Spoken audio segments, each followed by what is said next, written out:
उत्तम अभिमन्यु, उत्तम।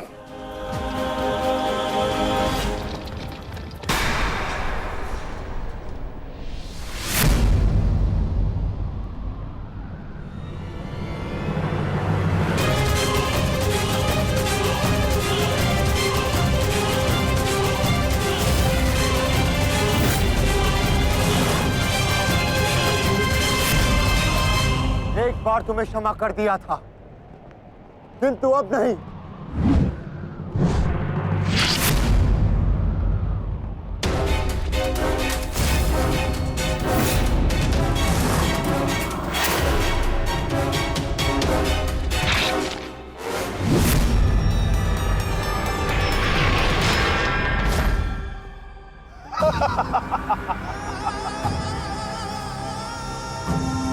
एक बार अपमानित हो चुका हूं, इस बार तुम्हारी बारी है पांडवों। महादेव का वरदान सफल रहा। आज इस युद्ध भूमि में केवल मेरा शासन होगा, मेरा। केवल अर्जुन के अतिरिक्त कोई मुझसे जीत नहीं पाएगा पांडवों। और आज सिर्फ एक ही मृत्यु होगी।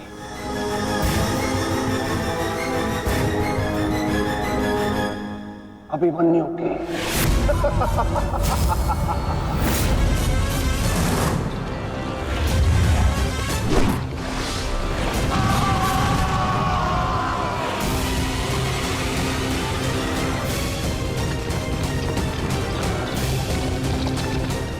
एक चक्रव्यूह तुम्हें पराजित करने के लिए नहीं है मूर्खों। ये तो उस अपमान का प्रतिकार था जो कल अभिमन्यु ने युवराज दुर्योधन के साथ किया था। उसने दुर्योधन का मान हरण किया था और आज वो उसके प्राण हरण करेगा।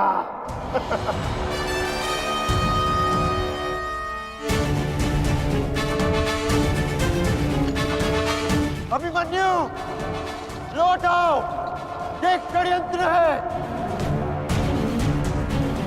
न्यायानां अधिकाराणां प्राप्त्यर्थं साम्राज्यर्थं न्यायानां अधिकाराणां प्राप्त्यर्थं साम्राज्यर्थं।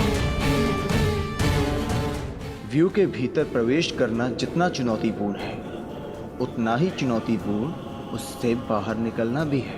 और यदि बाहर निकलने का मार्ग मनुष्य को नहीं पता, तो उस मनुष्य का अंत निश्चित है।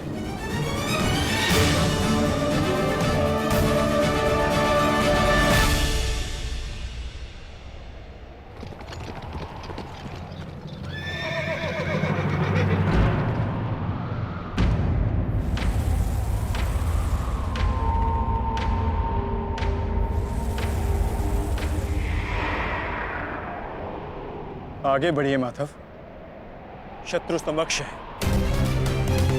आपात, ठीक कहा तुमने। एक योद्धा के लिए आगे बढ़ने के अतिरिक्त और कोई मार्ग नहीं। वापस आओ अभिमन्यु, लौट आओ, व्यू में प्रवेश मत करो।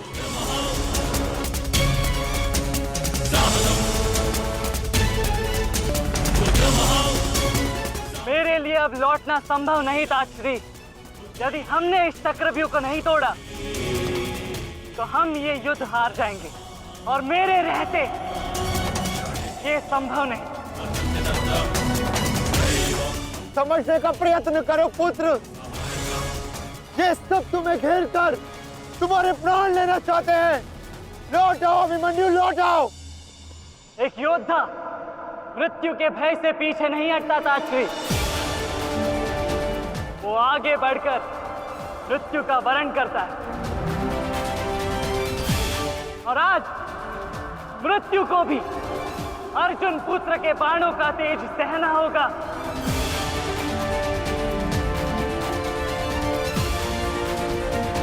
मैं इस चक्रव्यूह में आया हूं ताकि पांडवों का सर गर्व से उठा रहे। और विश्वास कीजिए ताश्री, यदि मेरा सर भी कट जाए तब भी आपका सर गर्व से उठा रहेगा।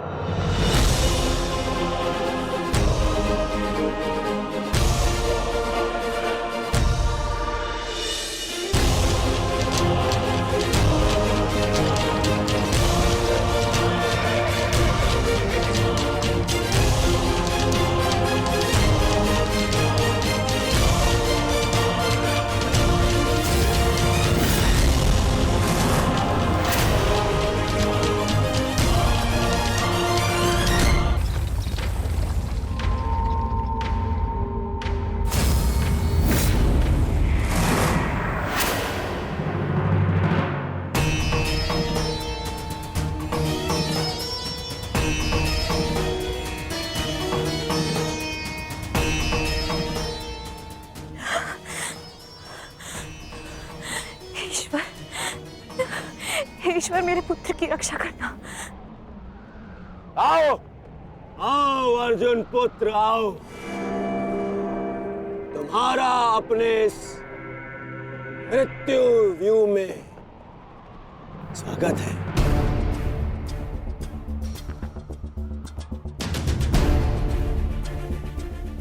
एक वीर योद्धा से सुना था मैं कि हे मृत्यु, तैयार यदि तू आने को, प्रसन्न मुखा, द्वार खुला है तेरा स्वागत, प्रसन्न मुखा।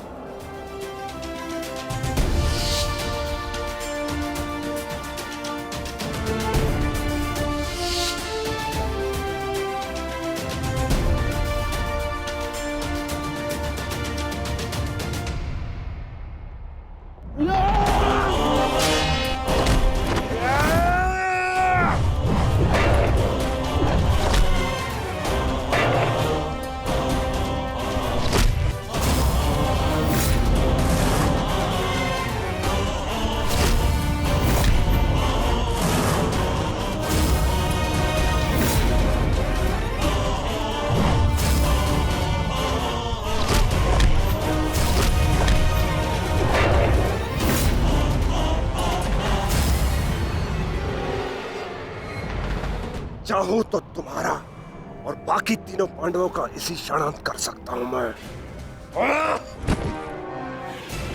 किंतु उसके साथ उस पीड़ा का भी तो अंत हो जाएगा जो अभिमन्यु को पल पल मरते देख तुम्हें होगी। फिर उस पीड़ा का अनुभव कैसे होगा तुम्हें जो जयद्रथ ने इतने वर्षों तक सही है। अभी तो वो दृश्य देखना शेष है जिसे देखकर तुम स्वयं मुझसे अपनी मृत्यु की भीख मांगोगे। तुम्हारे सामने तुम्हारे कलेजे के टुकड़े टुकड़े होंगे और तुम कुछ नहीं कर पाओगे, कुछ नहीं। क्या हुआ? इतने महारथी को देख के भयभीत हो गए? क्यों?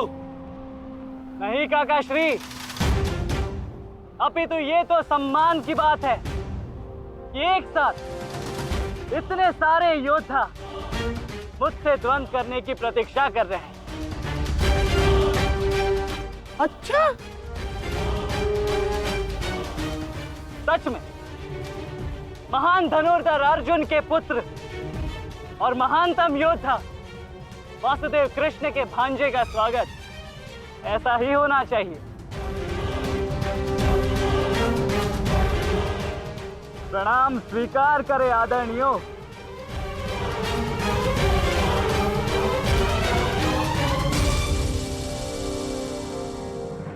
अपनी सीमा में रहो बालक। जितना कम अपमान करोगे उतनी ही कम पीड़ादायक मृत्यु मिलेगी तुम्हें। जितना जीवित रहूंगा उतनी हानि करूंगा, क्योंकि मेरी श्वास ही मेरा अस्त्र है और जब तक मेरी श्वास चलेगी तब तक यमदेव तांडव करेंगे।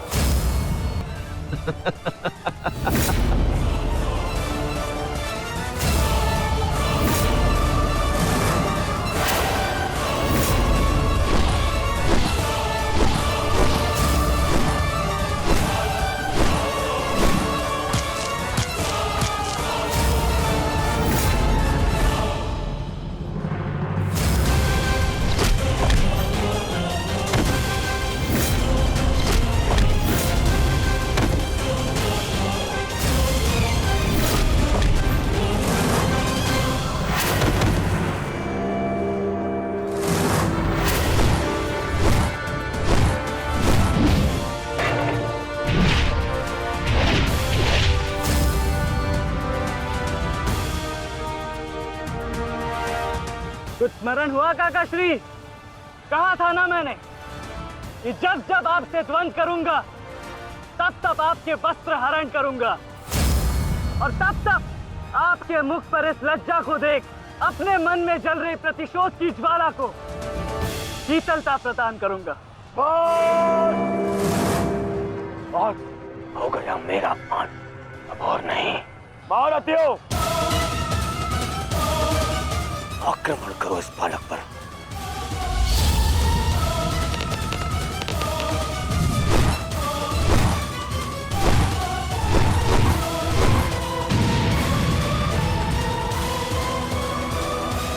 एक क्या रहे, अपने धर्म का पालन कीजिए, मेरा प्रतिशोध लीजिए, आक्रमण कीजिए आचार्य।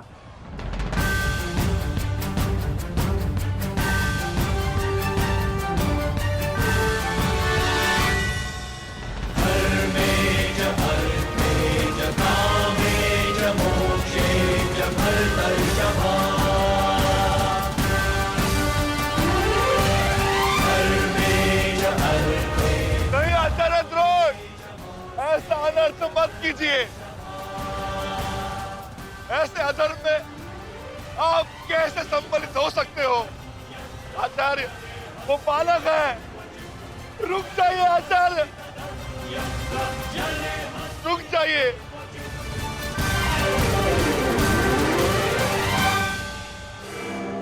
अपना दिया वचन स्मरण है ना पिताश्री? इस बालक की शक्ति इस रथ में है जो इसे सुरक्षित की हुई है। आचार्य, इस बालक को रथ विहीन कीजिए।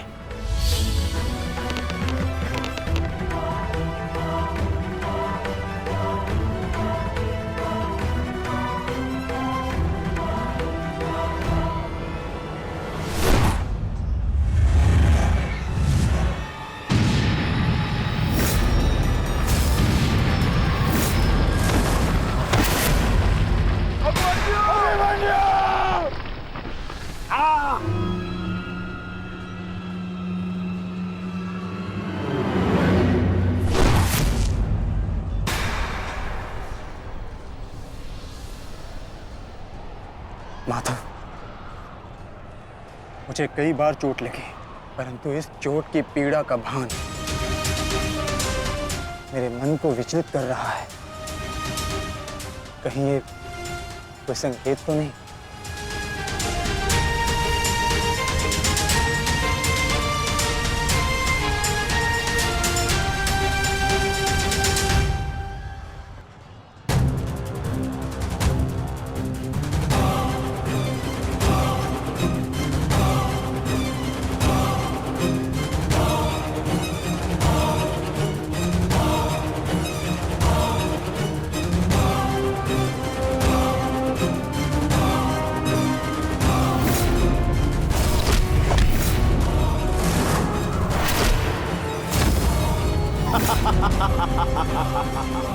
दुर्योधन, केवल आचार्य द्रोण को अपना वचन ज्ञात कराने से क्या होगा?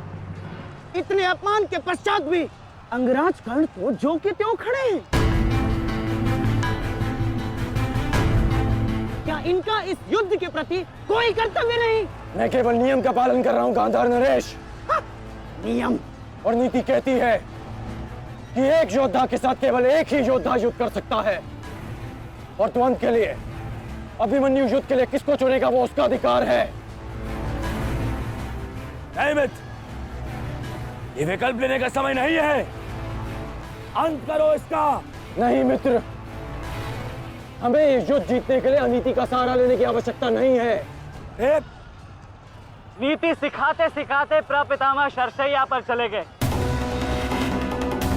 यदि इन्हें नीति का ज्ञान होता तो आज ये युद्ध संभव ही ना होता। अभिमन्यु, तुम्हें विकल्प चुनना होगा।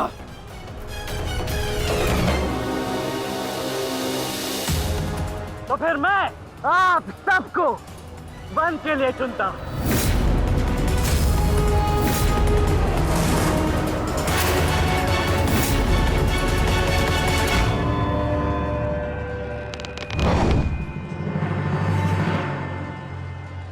देख लिया इसने अपना विकल्प चुन लिया। अब इस पर दया दिखाने की कोई आवश्यकता नहीं है। अब आक्रमण करने की आवश्यकता है। आक्रमण करो और अपना वचन स्मरण रखो कर्ण। देख रहे हो पांडवों, अभी तो ये रथ विहीन हुआ है, फिर निशस्त्र होगा और फिर प्राणहीन।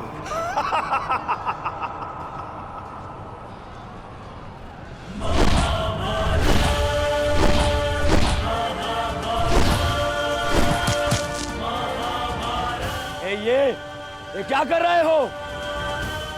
धनुष विहीन करो इसे।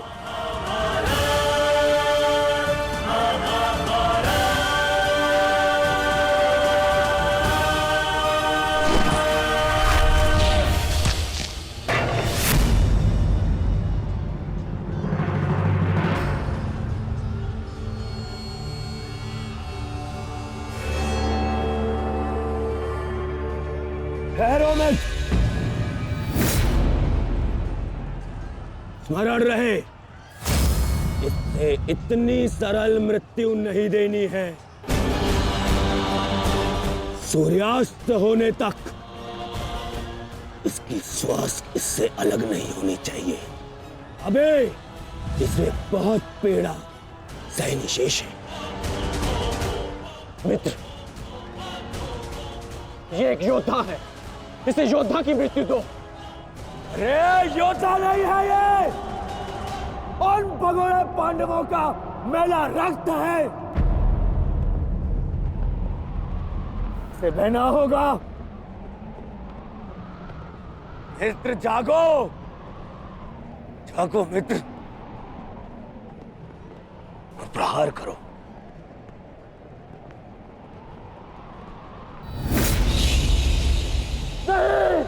नहीं अग्रज, ऐसा मत करो, यह धर्म है। अधर्म? अग्रज!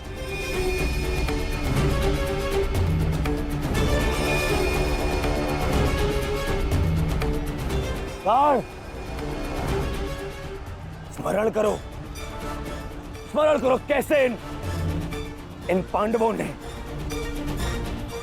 तुम्हारे पुत्र को मारा था। दया तो इन्होंने भी नहीं दिखाई थी उस पर।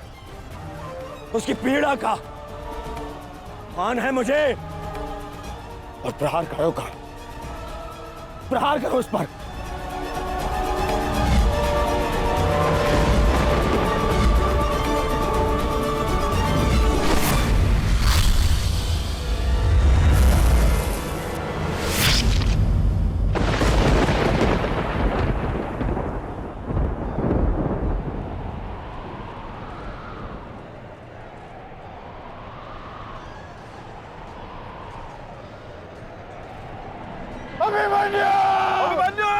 पुत्र!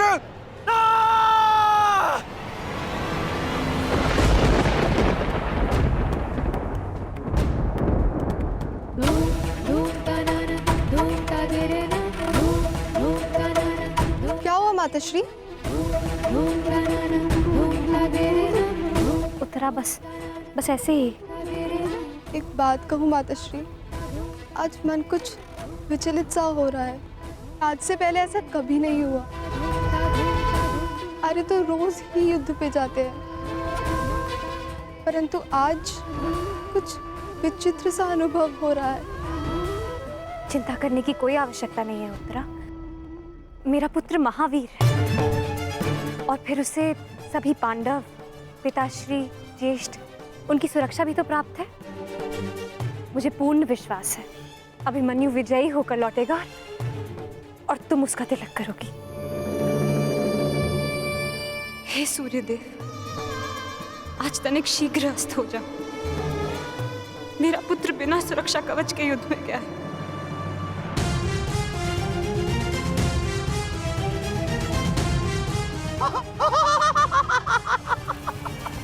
बालक, तुम्हें सबके साथ युद्ध करना था ना? करो, करो यो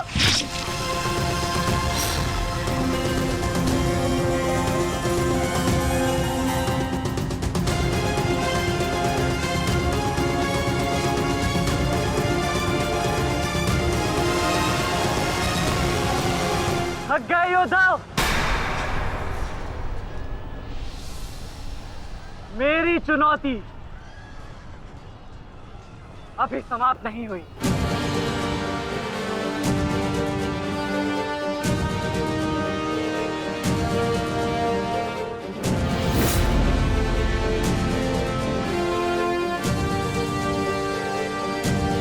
आचार्य द्रोण,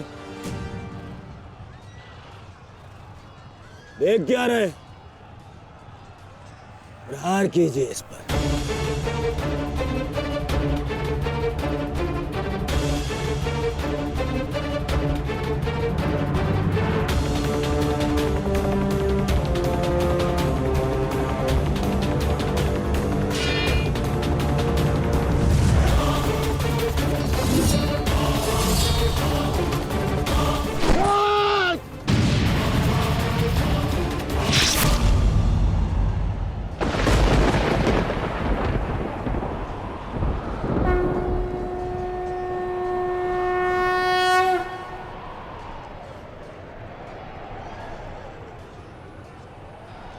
अब ठीक है ना माधव?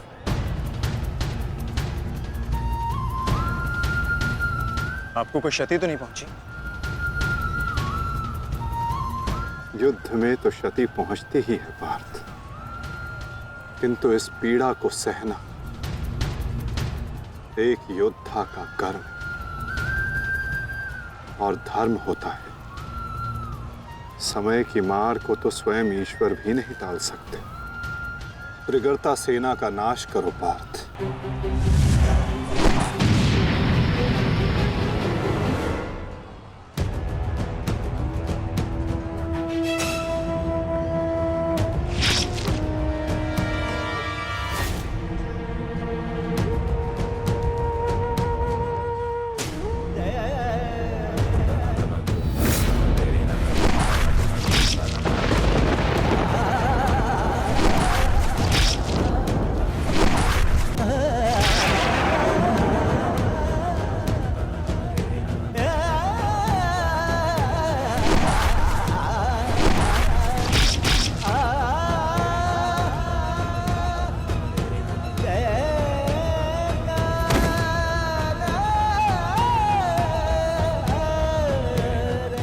द्वंद्व अभी शेष है। मैं महारथी अर्जुन का पुत्र हूं, महारथी भीष्म का प्रपुत्र, वासुदेव कृष्ण का भांजा। इतनी सरलता से नहीं मरने वाला। अरे ये द्वंद्व अभी शेष है।